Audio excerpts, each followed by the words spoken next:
ही गोष्ट आहे सौरभची, एका अगदी आपल्यासारख्याच सामान्य माणसाची, ज्याच्या वाट्याला एक पूर्णपणे असामान्य अनुभव येतो.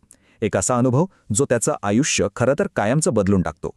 रोजच्या सारखीच एक सकाळ होती. सौरभ ऑफिसला जायला निघाला, पण त्याने घराच्या दाराबाहेर पाऊल ठेवताच त्याला जे दिसलं ते अकल्पनीय होतं. सगळं काही थांबलं होतं, जणू काही कोणीतरी अख्ख्या जगाचाच पॉज बटन दाबलाय. आणि ते दृश्य काय विलक्षण होतं. रस्त्यावरच्या गाड्या जागीच थिजलेल्या, चालणारी माणसं जिवंत पुतळे बनली होती. हवेत तरंगणारा एक कागद, किटलीतून कपात ओतला जाणारा चहा, त्याची धारसुद्धा हवेतच गोठलेली. आणि सगळ्यात विचित्र म्हणजे वेळेचा आवाजही थांबला होता.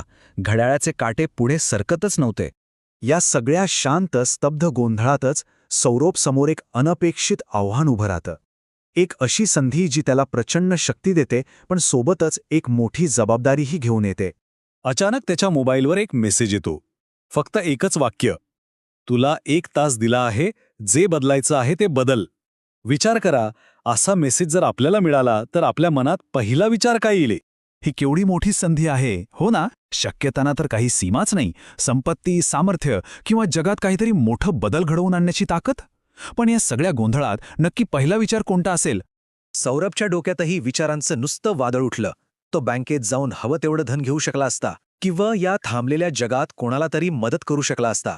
पण त्याच्या मनात तिसरा, एक अगदी वेगळा विचार आला, घरी जाऊन आईला भेटण्याचा. आणि इथेच ही कथा एका भावनिक वळणावर येते, जिथे सौरभ एक निर्णय घेतो जो पैशाचा किंवा सत्तेचा नाहीये, तर तो नात्यांचा आहे. सौरभने एका क्षणाचाही विचार केला नाही. त्याच्यासाठी खरंच काय महत्वाचं आहे हे त्याला त्या एका क्षणात उमगलं होतं. तो बाकी कशाचाही विचार न करता थेट घराच्या दिशेने धावू लागला.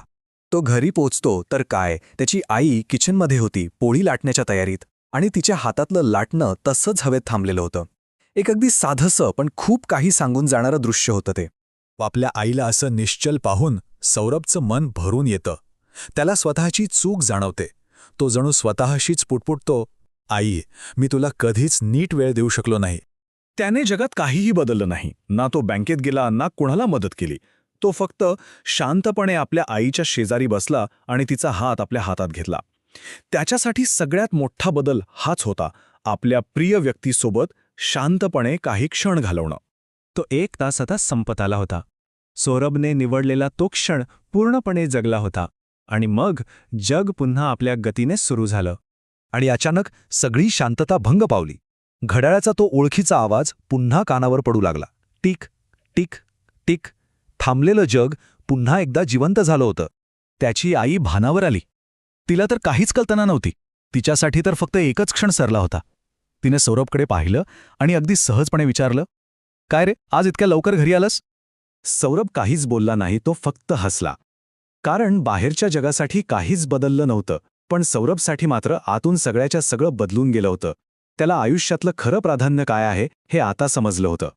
या कथेचा बोध अगदी सरळ आणि सोपा आहे.